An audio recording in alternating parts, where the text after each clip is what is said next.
as long as you believe in the work and do the work.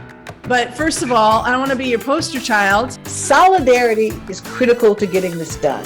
Allies are important. Show me that I provide value to the business. Is just one more way that some have tried to diminish, dismiss, and disavow the reality of systemic racism. Be with us in crisis as well as celebration, but be consistent about it.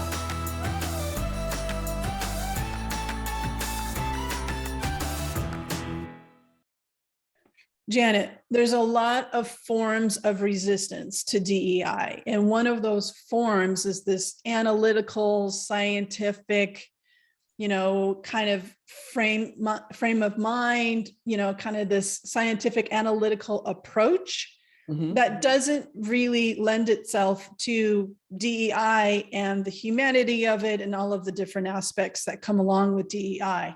They're not mutually exclusive, but how do we work with people who are coming from that mindset, that intellect? They lead with their intellect to literally cope and even shut down the work. How do we handle that?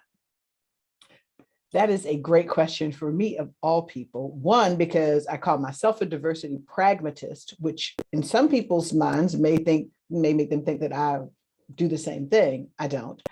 And I work for an organization that for more than 2 decades has actually been countering with science of its own. But assuming that most of us have neither the time nor the energy to develop a bunch of scientific counter arguments, there's always the journey of why. So for example, when somebody comes at you with statistics about any one group of people, just ask them why. When they answer that question, ask them why again. Keep on asking until they either cuss you out, walk away, or eventually get to the root cause of it, which is systemic inequity. You cannot analyze that reality away. Either the person will eventually have to blame their stats on the moral failure of an entire group of people, at which point you know then who you're dealing with, or they'll have to admit that the system works as designed to perpetuate the inequities that create those stats that they so love to quote. Just take them on a journey of why. That's what I do. Getting them out of their comfort zones and seeing that there's different ways of looking at things and experiencing things, and they may not have all the answers all the time just because they're super duper smart. Exactly.